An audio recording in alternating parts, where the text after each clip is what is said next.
नमस्कार साथियों, मैं मनीष भारती संस्कृति पीसीएस प्लेटफॉर्म पर आप सभी का स्वागत करता हूं। साथियों, जैसा कि जानते हैं 27 जुलाई को आपका यूपी आरओ एआरओ का प्रारंभिक परीक्षा प्रस्तावित है ना। तिथि की घोषणा कर दी गई है और हम लोग पॉलिटी विषय उसी के संदर्भ में देख रहे हैं, रिवीजन कर रहे हैं, चीजों को पढ़ रहे हैं। देखिए, आप इससे पहले 2 लेक्चर देख चुके हैं, तीसरा लेक्चर हम बात कर रहे हैं और इसमें जो हम चर्चा करेंगे संविधान के कुछ महत्वपूर्ण अनुच्छेद की चर्चा करने वाले हैं। यह आप समझ लीजिए कि इसका जो है ना पार्ट A1 हो जाएगा, क्योंकि इसमें हम क्या करेंगे, कई पार्ट में लाएंगे। आप जानते हैं कि भारतीय संविधान एक विस्तृत दस्तावेज है, तो जाहिर सी बात है एक लेक्चर में तमाम महत्वपूर्ण अनुच्छेद आपके लिए भी जटिल होगा, मेरे लिए भी पढ़ाना समझाना आपके लिए जटिल हो जाएगा। तो आज के इस लेक्चर में संविधान का जो भाग 3 है, यानी कि फंडामेंटल राइट्स की जो बात की गई है, मौलिक अधिकार, वहां तक हम चर्चा कर लेते हैं और अगले लेक्चर में फिर उससे आगे बढ़ेंगे। अब देखिए, यहां पर जब हम चर्चा करेंगे तो भाग 1 पर आएंगे। मैंने आपको पहले लेक्चर में तो यही पढ़ाया था ना कि हमारा संविधान जो है वह पूरी तरह से देखा जाए तो वह 22 भागों में विभाजित है ना। और अब देखा जाए तो अनुसूची के आधार पर 12 अनुसूची में, मूल संविधान 8 में था, तो भाग के आधार पर अनुच्छेद को देखते चलते हैं। पहला भाग, जैसा कि मैंने आपको बताया था कि पहले भाग में जो चर्चा किया गया है वह संघ के विषय में बताया गया और कहा गया है कि उसका राज्य क्षेत्र कहां से कहां तक होगा, जिसके लिए संविधान में अनुच्छेद 1 से लेकर 4 तक की व्यवस्था की गई है। यह भी पहले ही आप जानते हैं। अब अनुच्छेद 1 को जरा देखते हैं, यहां से चलते हैं कि क्या क्या प्रावधान विस्तृत रूप में कहा गया। देखिए, भारत को राज्यों का संघ घोषित करता है और इसके क्षेत्र को परिभाषित करता है। भारत जो है ना विभिन्न राज्यों का संघ एक बना है, जैसे इसमें बिहार भी है, उत्तर प्रदेश भी है, केरल भी है, तमिलनाडु भी है, कश्मीर भी है, नागालैंड भी है, गुजरात भी है। तो ये राज्यों का संघ होगा और उसके क्षेत्र को परिभाषित करने का काम कहां किया जाएगा, आर्टिकल 1 में। और अनुच्छेद 2 क्या होगा? अनुच्छेद 2 बहुत महत्वपूर्ण है। देखिए, संसद को कुछ अधिकार देता है ये संविधान अनुच्छेद 2 के तहत, और क्या देता है कि नए राज्यों के प्रवेश और स्थापना का अधिकार। नए राज्य के प्रवेश करने का तात्पर्य समझे आप, जैसे कि गोवा 1962 में भारत का हिस्सा बना। भारत 1947 में आजाद हो गया, लेकिन गोवा तब भारत का हिस्सा नहीं हुआ करता था 1962 में। तो 62 में पुर्तगालीज वहां से गए, गोवा फिर भारत का हिस्सा। तो किस अनुच्छेद के तहत आया? नए राज्यों के प्रवेश। तो गोवा जो प्रवेश किया भारतीय संघ में, वह अनुच्छेद 2 के तहत। ऐसे उदाहरण के तौर पर देख लीजिए, आपको अच्छे से समझ में आ जाएगा। कल को बलूचिस्तान आजाद हो जाए और बलूचिस्तान को आजाद कराने में भारत की भूमिका हो, और फिर ये हो कि बलूचिस्तान भारत का एक हिस्सा बनना चाहता हो, तो फिर किस अनुच्छेद के तहत उसे भारत में शामिल किया जाएगा? तो संसद को यह अधिकार है कि नए राज्यों का प्रवेश, यहां कहा गया स्थापना, अनुच्छेद 2 के तहत शामिल किया जाएगा भारत में। यह मामला समझ में आ गया। अब आर्टिकल 3 पे चलें।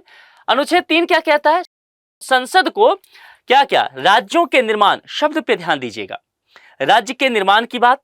अगर किसी राज्य का नाम परिवर्तन करना है, उदाहरण के तौर पर जैसे कि पश्चिम बंगाल की बात करते हैं, पश्चिम बंगाल का अगर नाम केवल यही रखना हो बंगाल, तो फिर कैसे होगा? तो अनुच्छेद 3 के तहत यह किया जाएगा। यह मामला समझ में आ रहा है। सीमाओं में परिवर्तन, एरिया अगर परिवर्तन करना है किसी राज्य का, कुछ जगह हो सकता है, कुछ गांव, कुछ डिस्ट्रिक्ट, एक राज्य से दूसरे राज्य को देना हो, तो ये सब काम, और ये किसके द्वारा? ये संसद को इसका अधिकार दिया गया है, किसी राज्य के विधानसभा को नहीं अधिकार है, ध्यान देना है। अनुच्छेद 4 क्या कहता है? अनुच्छेद 4 बहुत महत्वपूर्ण है, समझिए। अनुच्छेद 4 कहता है, यह दरअसल बात करता है ऊपर के 2 अनुच्छेद के विषय में, यानी कि अनुच्छेद 2 और 3 के विषय में यह बात करता है। अनुच्छेद 2 और 3 के तहत यह कह रहा है कि अगर किसी भी प्रकार का संशोधन होता है तो संविधान संशोधन की उसके लिए आवश्यकता नहीं होगा। यानी कि 2 और 3 के तहत अगर कोई भी संशोधन होता है तो संविधान संशोधन की फिर उसके लिए आपको आवश्यकता नहीं है। और संविधान संशोधन की प्रक्रिया आप जानते हैं ना, कहां पर है? आर्टिकल 368, यानी कि इसकी आवश्यकता नहीं होगा, है ना। संविधान संशोधन करने की आवश्यकता नहीं है पार्लियामेंट को। मामला क्लियर हो गया? आगे बढ़ जाए इतना। अब भाग 2 पर, भाग 2 जो है ना वह बहुत महत्वपूर्ण हो जाता है, नागरिकता को लेकर के बात करता है। अनुच्छेद 5 से 11 तक कहा गया है, ये सब हमने देखा। मैंने कहा कि महत्वपूर्ण हो जाता है, क्यों? क्योंकि हुआ क्या, पिछले दिनों CAA आया 2019 में, सिटीजनशिप अमेंडमेंट एक्ट, है ना। और सिटीजनशिप अमेंडमेंट एक्ट 2019 में आ गया था, लेकिन आपने देखा कि देश भर में काफी आंदोलन वगैरह हुआ। तो 2024 में 18वीं लोकसभा चुनाव से ठीक पहले जो है इसको धरातल पर लाया गया, है ना, अधिसूचित कर दिया गया। कहने का मतलब यह है। अब अनुच्छेद 5 यहां से चर्चा इसलिए करेंगे हम कि नागरिकता को लेकर के बातें कि 5, 6, 7, 8, 9, 10, 11 इसमें कई चीजें हैं कि नागरिकता प्राप्त कैसे करना है, प्राप्त कर लिया भाई तो बनाए कैसे रखना है, नागरिकता को बनाए रखें, कभी त्याग करने का मन हुआ तो त्याग कैसे हो सकता है, त्याग नहीं करने का मन है फिर भी नागरिकता जा सकता है किसी व्यक्ति का, किसी नागरिक का, वो कैसे जा सकता है, यह भी एकल नागरिकता की बात क्या है, यह भी दोहरी नागरिकता क्यों नहीं है, ये तमाम चीजें। और चूंकि चर्चा में यहां पर सीएए आ गया इसलिए नागरिकता का पूरा टॉपिक ही महत्वपूर्ण हो गया, कहीं से भी प्रश्न पूछा जा सकता है। अनुच्छेद 5 क्या कहता है, देखिए अनुच्छेद 5 कहता है संविधान लागू होने से पहले, शब्द पर ध्यान देना है, संविधान लागू होने से पहले भारत में जन्मे या निवास करने वाले व्यक्तियों की नागरिकता को परिभाषित करता है। संविधान 1950 में लागू होता है तो उससे पहले की स्थिति में यह कह रहा है उसके लिए नागरिकता जिस व्यक्ति को मिलेगा वो अनुच्छेद 5 के तहत किया गया है व्यवस्था। अनुच्छेद 6 फिर क्या कहता है, पाकिस्तान से भारत आए, अब समझिए पाकिस्तान से भारत आए प्रवासियों की नागरिकता के बारे में प्रस्तावित मामला यस में है, इसमें दिया गया है। कहने का तात्पर्य है कि पार्टीशन का ध्वंस जो है भारत को झेलना पड़ा, आजादी के साथ विभाजन विभीषिका हुआ तो बहुत सारे लोग भारत से पाकिस्तान गए, लेकिन बहुत सारे लोग पाकिस्तान से भारत भी तो आए, तो जो लोग पाकिस्तान से भारत आए वो उनको फिर नागरिकता देने की बात तो होगा। अब आप कहेंगे फिर उसको अनुच्छेद 5 के तहत क्यों नहीं रखता, क्योंकि अनुच्छेद 5 कह रहा है कि जब हमारा संविधान जो है वो लागू नहीं हुआ था तो उससे पहले भारत में जो रह रहा था, निवास कह रहा था, उसके बारे में, वो प्रवासियों के विषय में नहीं कह रहा है। तो जो लोग प्रवास करके पाकिस्तान से, ध्यान दीजिएगा ये केवल पाकिस्तान की चर्चा किया गया है, तो उन व्यक्तियों को जो नागरिकता दिया जाएगा वो अनुच्छेद 6 के तहत हुआ था मामला। 7 क्या कहता है, जो लोग पाकिस्तान चले गए थे और फिर वापस भारत आना चाहते थे उनके लिए नागरिकता के नियम है। बहुत सारे लोग ऐसे हुए जो अमृतसर में रहते थे, जो दिल्ली में रहते थे, जो लखनऊ पटना में रहते थे, बंगाल में रहते थे, वो पाकिस्तान चले गए, है ना, लेकिन फिर वहां जाकर के उनको स्थिति सही नहीं लगा, फिर वापस आए भारत के साथ रहना चाहे तो फिर उसके लिए क्या प्रावधान हो, अनुच्छेद 7 में व्यवस्था किया गया। 8 क्या कहता है, विदेशों में रहने वाले भारतीय मूल के लोगों को नागरिकता प्राप्त करने का अधिकार देता है। जो लोग विदेश में रह रहे हैं, भारतीय मूल के लोग हैं, वो कैसे नागरिकता प्राप्त कर सकते हैं भारत का, इसके लिए कहता है। अनुच्छेद 9 क्या कहता है, दोहरी नागरिकता को प्रतिबंधित, समझिए यहां पर, अब दोहरी नागरिकता को प्रतिबंधित कहने का मतलब हो गया कि यह एकल नागरिकता की बात करता है।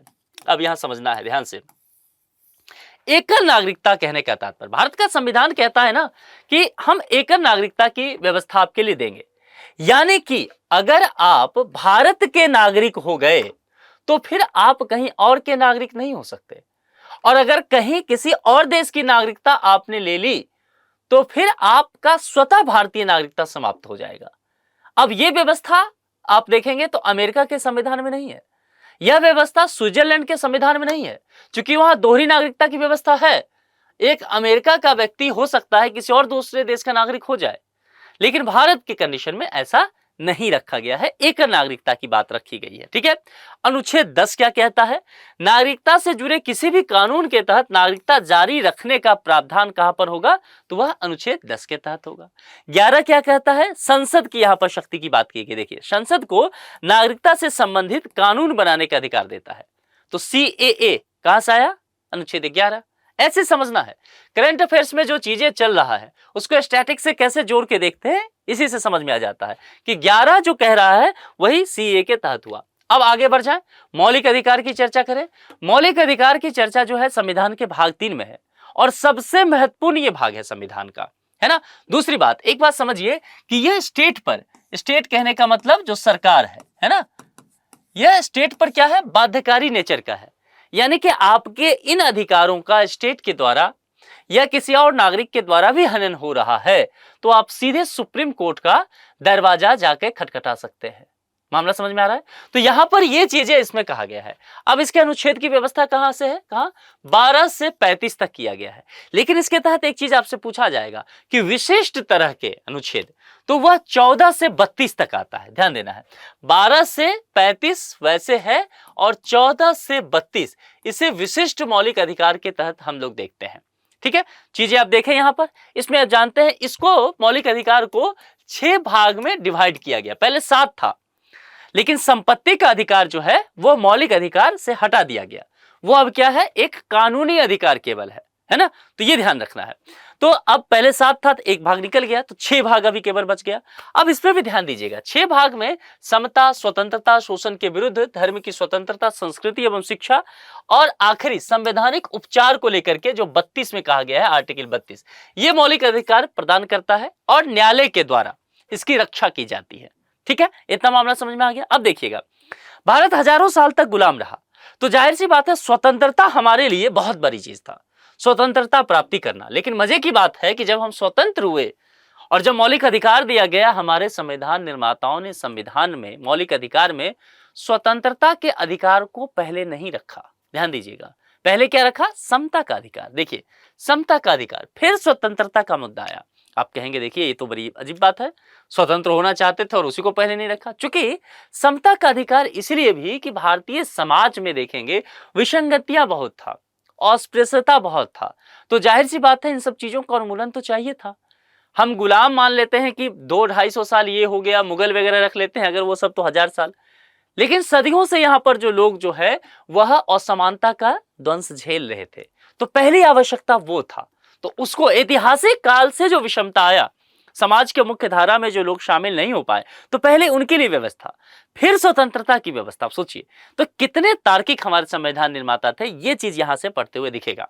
तो पहला भाग जो हम लोग आगे चलेंगे, यहां पर जो समता की बात आपसे यहां का किया गया, उसमें जो है आर्टिकल 14 से लेकर के और 18 तक रखा गया। अच्छा ध्यान दीजिएगा, इसमें हमने क्या चैप्टर में रखा था, कुछ महत्वपूर्ण, तो हो सकता है कई अनुच्छेद इसमें आपको चर्चा में नहीं आएगा, क्योंकि वो हमने माना कि उसको बहुत महत्वपूर्ण नहीं है, वो एग्जाम में ज्यादा नहीं पूछा जाता है ना, तो उस पर इसीलिए चर्चा नहीं है। 14 से 18 तक जो है वह समता के अधिकार में आता है। 14 क्या कहता है, विधि के समक्ष समानता की बात करता है, कानून की नजर में सब बराबर हैं, कोई जो है अमीर गरीब नहीं है, कि कोई विशिष्ट पद पे बैठा हुआ व्यक्ति नहीं है, किसी भी जाति धर्म का कोई फर्क नहीं पड़ता है ना। तो विधि के समक्ष सभी समान है, क्रिमिनल है तो है। अनुच्छेद 15 क्या कहता है, अनुच्छेद 15 जो है ना, वह दरअसल आप देखेंगे तो कुछ चीजों को, 5 चीजों को लेकर बात करता है। एक क्या करेगा, धर्म को लेकर के, दूसरा जाति को लेकर के, तीसरा लिंग को लेकर के, चौथा जन्म स्थान को लेकर के चर्चा किया जाएगा, और पांचवा एक और जोड़ दीजिए इसमें, वह मूल वंश। ये 5 तरह की बात करता है अनुच्छेद 15, और कहता है कि इस 5 के आधार पर हम अपने नागरिकों से किसी भी तरह का भेदभाव नहीं करेंगे, वह किसी भी धर्म का हो, हमें कोई फर्क नहीं पड़ता, बराबर है हम सबके लिए, जाति हो तब भी, लिंग हो तब भी, स्त्री हो पुरुष हो, कोई फर्क नहीं पड़ता है। जन्म स्थान कहाँ का हो उसका, वह तमिलनाडु में जन्म लिया है या केरल में जन्म लिया है या लद्दाख में या गुजरात में या नागालैंड में या बिहार में, हमें कोई फर्क नहीं पड़ता, संविधान ये कहता है। उसका जन्म स्थान कुछ भी हो, मूल वंश क्या है, हमें इससे भी फर्क नहीं पड़ता, हम इसके आधार पर भेदभाव नहीं करेंगे, है ना, सबको बराबर हक देंगे। और 16 बहुत इंपॉर्टेंट है, लोक सेवाओं में समान अवसर, आरक्षण वगैरह की जो बात यहां पर की जाती है ना, ये यहीं से निकला, 16(4) में उसकी बात है ना। तो यहां पर जो है लोक सेवाओं में समान अवसर की बात किया गया। 17 क्या है, अस्पृश्यता का उन्मूलन, छुआछूत, छुआछूत अगर करते हैं तो इसे एक दंडनीय अपराध बनाया गया है ना, ये नहीं हो सकता, इसका उन्मूलन। 19 पर चर्चा करते हैं। 19 मुख्य रूप से क्या कहता है, स्वतंत्रता के अधिकार की बात करता है। मैंने क्या कहा, 14 से 18 आ गया समता का अधिकार, और फिर 19 पर जब आए हम, वह स्वतंत्रता की, फ्रीडम की बात करता है। 19 में भी देखेंगे तो 6 क्लॉज आपको अंदर दिखेगा। 19(1)(a) में देखेंगे वाणी और अभिव्यक्ति की स्वतंत्रता, है ना, आपको अपनी बातें जो है, अभिव्यक्ति जो है वो रख सकते हैं, आपको एक्सप्रेस करने दिया जाएगा, है ना, आप पर प्रतिबंध बोलने के लिए नहीं लगाया जा सकता। तो ये चीजें हैं ये। और दूसरा अगर देखेंगे 1(b) देखेंगे तो शांतिपूर्ण सभा करने का अधिकार, शब्द है शांतिपूर्ण, आप दंगा करके नहीं कर सकते, फिर प्रशासन को लॉ एंड ऑर्डर मेंटेन करना पड़ेगा, लेकिन आप शांतिपूर्ण कह रहे हैं जंतर मंतर पर कीजिए, कोई डिस्टर्ब नहीं है आपके लिए, ठीक है। और 19(1)(c) क्या कहता है, संघ बनाने का अधिकार देता है आपको, आप अपना बना सकते हैं संघ, है ना, लोग बनाते भी हैं। 19(1)(d) क्या कहता है, आवागमन का अधिकार, आप केरल जा रहे हैं तो रोकेगा नहीं, आप जाइए, आपकी चॉइस है, आपका देश है, आप देश के नागरिक हैं, जा सकते हैं। हाँ, कुछ ऐसे क्षेत्र जरूर हैं जो कि सुरक्षा के दृष्टिकोण से वहां पर आपको संवेदनशील एरिया है तो नहीं दिया जाएगा जाने, परमिशन लेना पड़ेगा, है ना। आप ये नहीं कह सकते कि भाई हम जो है डिफेंस मिनिस्ट्री में सीधे जाएंगे, ये नहीं ऐसा है, क्योंकि रीजनेबल रेस्ट्रिक्शन लगेगा, युक्ति युक्त प्रतिबंध आप पर लगाए जाएंगे, तार्किक ढंग से रेस्ट्रिक्शन आप पर लगाया जाएगा, ये व्यवस्था यहां पर है। तो इस चीज को यहां पर ध्यान देना है साथ में, मतलब स्वतंत्रता और स्वच्छंदता में अंतर होता है, इस बात को समझना है। तो आवागमन का अधिकार है। 19(1) ई कहता है निवास करने का अधिकार। कोई व्यक्ति उत्तर प्रदेश के गोरखपुर के रहने वाले हैं, उनको मन कर रहा है महाराष्ट्र में रहने का, रह सकते हैं। व्यापार करने का भी अधिकार है। कोई व्यक्ति जो है बिहार के पटना के रहने वाले हैं, उनको लगता है दिल्ली में हम अपना बिजनेस करना चाहते हैं, कर सकते हैं। ये अधिकार हमारा संविधान देता है, ये हमसे कोई छीन नहीं सकता और न्यायालय इसकी रक्षा करता है। आगे कुछ बढ़ते हैं तो सबसे पहले समझ लीजिए, ये जो आर्टिकल 21 दिख रहा है ना, ये सबसे ज्यादा महत्वपूर्ण आजकल हो गया है और सुप्रीम कोर्ट के पास अधिकार है संविधान की व्याख्या करने का। तो सुप्रीम कोर्ट लगातार इसका विस्तार करते जा रही है। राइट टू लाइफ की बात की गई है इसके तहत। अब तो पर्यावरण के इशू को भी लास्ट ईयर इसमें शामिल कर दिया गया है। तो जीवन और व्यक्तिगत स्वतंत्रता के अधिकार की बात करता है, गरिमामयी जीवन की बात करता है, अपने आपकी निजता का भी अधिकार इसके तहत शामिल कर दिया गया है। आरओ में तो पूछा ही जाएगा, ये बहुत चांसेस हैं। इससे पहले यूपीएससी में पिछले 5 साल में 2 बार बैक टू बैक पूछा गया है, ये इतना महत्वपूर्ण है ये अनुच्छेद, तो इसको बिल्कुल ध्यान रखना है। अनुच्छेद 21(1) क्या कहता है, फिर आगे इसको जोड़ा गया कि 6 से 14 वर्ष के बच्चों के लिए शिक्षा का अधिकार है ना। यहां पर यह शिक्षा दिया ही जाएगा अनिवार्य रूप से, ये स्टेट की जिम्मेदारी है, समझ में आ रहा है। अनुच्छेद 22 क्या कहता है, संरक्षण, गिरफ्तारी और निवारक निरोध के मामलों में। अनुच्छेद 23 क्या कहता है, मानव तस्करी और बलात् श्रम जो है वह निषेध रहेगा, बच्चों से काम नहीं करवा सकते आप, है ना, मानव तस्करी नहीं हो सकता। उसके बाद अनुच्छेद 24 क्या कहता है, 14 वर्ष से कम आयु के बच्चों से कारखाने में कार्य आप नहीं करा सकते। अनुच्छेद 25 से 28 क्या कहता है, धार्मिक स्वतंत्रता का अधिकार देता है। हमारे समाज में विभिन्न धर्मों के लोग हैं, विविधता है भारतीय समाज में, तो उसको एंजॉय कर सके, है ना, इसके लिए धार्मिक स्वतंत्रता का अधिकार है उनके पास। वो किस विश्वास में है, किस धर्म के साथ है, उसका प्रचार प्रसार करना चाहते हैं, उपासना करना चाहते हैं, पूरी तरह से अधिकार है ना उसको। हाँ, ये बस है कि अगर किसी ने दबाव में, प्रलोभन में अगर धर्म परिवर्तन करवाया है, किया रहा है, तो वो फिर क्रिमिनल ऑफेंस होगा, ये ध्यान रखना है। 29(30) क्या कहता है कि अल्पसंख्यकों के सांस्कृतिक और शैक्षणिक अधिकार दिए गए हैं। अगर कोई मुस्लिम समुदाय से आते हैं, उनको लगता है कि उनके मुस्लिम समुदाय के लिए एक स्कूल का निर्माण कराया जाना चाहिए, तो कर सकते हैं। ईसाई समुदाय से आते हैं, कर सकते हैं, ये अधिकार उनको दिया गया है, कोई छीन नहीं सकता। और अंत में अनुच्छेद 32 जो कि बहुत महत्वपूर्ण है, भीमराव अम्बेडकर साहब इसको जो है संविधान का आत्मा कहते थे। क्या है, मौलिक अधिकारों के संरक्षण हेतु सर्वोच्च न्यायालय जाने का अधिकार। इसके तहत जो है रीट फाइल कर सकते हैं। कितने तरह का रीट होता है, 5। लिख करके बताइए क्या क्या 5 होता है, मैं बता चुका हूं पहले। तो ये रीट फाइल कर सकते हैं, यानी कि आपका अगर ऊपर दिए हुए जितने भी मौलिक अधिकार हैं, जो 12 से लेकर के पूरे 35 तक में देख लीजिए, खास करके 14 से 32, है ना, कोई भी मौलिक अधिकार का हनन हुआ, सीधे रीट फाइल कीजिए, सुप्रीम कोर्ट पहुंच जाइए आप। और वह सर्वोच्च न्यायालय जो है वहां पर आपके लिए बैठी हुई है, सुप्रीम कोर्ट, कि आपकी देखभाल करने के लिए कि आपके क्या अधिकार का हनन हुआ है, और तुरंत उसकी जो है कार्रवाई फिर की जाएगी। तो संवैधानिक उपचार का अधिकार इसको कहते हैं। यानी कि जैसे हमारे शरीर में कोई अंग खराब हो जाता है ना, तो डॉक्टर ऑपरेशन करके उसे हटा देते हैं ना, ठीक वही काम अनुच्छेद 32 जो है भारत के संविधान के लिए करता है। कुछ भी कहीं गड़बड़ हुआ तो संवैधानिक उपचार है, ये डॉक्टर साहब हैं, ये तुरंत जो है सही कर देते हैं चीजों को। अदालत इसके थ्रू बहुत सारी चीजें देखती है, इसीलिए इसे संविधान का आत्मा कहा गया था, सबसे जरूरी चीजों में से एक है। ठीक है, तो अनुच्छेद 32 को भी आप ध्यान रखिएगा, ये आवश्यक है। तो कुल मिलाकर के आज जो हमने देखा वो संविधान का भाग 1, भाग 2, भाग 3, इसमें जितने महत्वपूर्ण अनुच्छेद हो सकता था उस अनुच्छेद पर हमने चर्चा कर लिया। अब आगे के लेक्चर में हम क्या करेंगे, आगे के जो महत्वपूर्ण अनुच्छेद